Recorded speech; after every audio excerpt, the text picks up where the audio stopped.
Ini sebenarnya aku nggak habis pikir, sumpah. Bener-bener aku nggak habis pikir. Kenapa? Kalau punya ini ya jalan, pasti sinkron tuh kehidupannya. Ini enggak. Gak tahu aku kenapa. Coba dipikir hati nurani deh. Kamu dipertemukan oleh seseorang yang notabene berpengaruh di dunia medis, seorang dokter, begitu ya.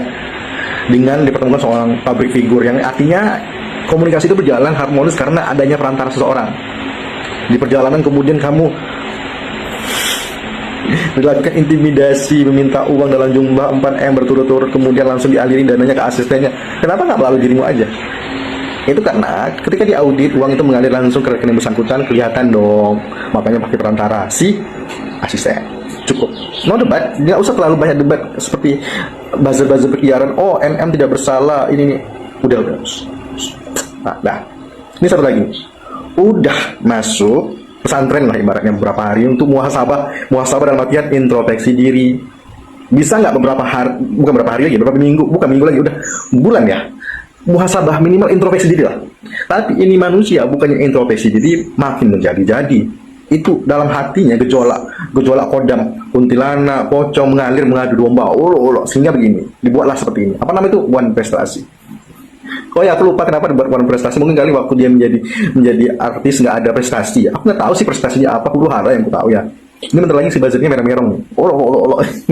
Santai bro, santai. Sarapan dulu deh. Nih ya.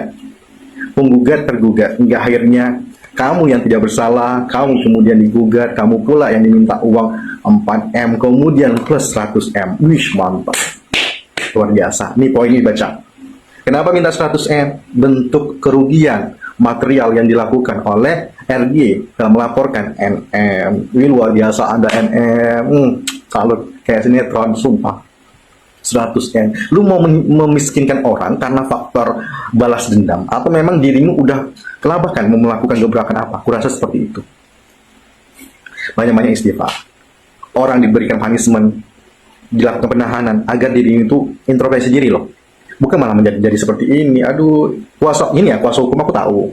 Kamu sebagai lawyer itu membela dalam artian terlepas itu salah atau tidaknya, yang penting kamu membela. Saya tahu. Lawyer itu adalah membela dari klien. Bagaimana klien itu bisa terlepas dari masalahnya.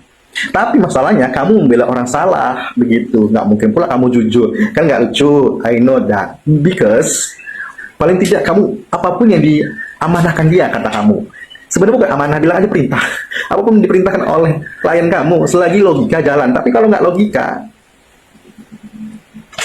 tapi ya sudahlah, itu urusan kamu. Yang penting closing statement aku kepada pemerintah Republik Indonesia, terutama pihak kepolisian Republik Indonesia. Saya tahu pihak kepolisian Republik Indonesia dalam hal ini sebagai ini ada kepolisian Republik Indonesia, kemudian kejaksaan itu sebagai ACC-nya, CC-nya. Artinya approval dari mereka. Saya tahu banget pemerintah ini, polisian sangat kooperatif dalam melakukan pekerjaannya. Namun, tidak kembali Bapak, apakah memang ini pantas layak untuk dilakukan penilaian juri? Kalau saya lihat ini ngawur dan lantur. Yang kedua, saya yakin dan percaya ini ada benang merahnya. Bukan cuma 2 pelaku yang sudah ditahan, tapi memiliki kemungkinan ada pelaku lainnya masih berkeliaran sampai saat ini. Mohon itu dilakukan eksekusi terlebih dahulu Pak, karena itu sangat mengganggu bagi saya. Terima kasih.